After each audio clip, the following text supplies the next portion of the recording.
Екінші мәселе мына жер мәселесі бойынша.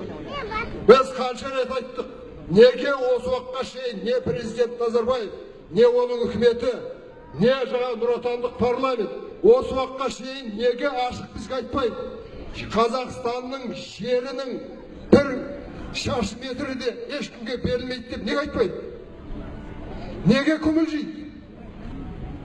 Яғни бұл жерде ымырашылдық, алдаушылық саясаты жүріп жатқан белгілі. Сондықтан біз жер мәселесі бойынша жердің бірде-бір қадам, бірде-бір шаршы метрін еш жаққа бермеу жайындағы өзіміздің талабымызды тоқтатпаймыз.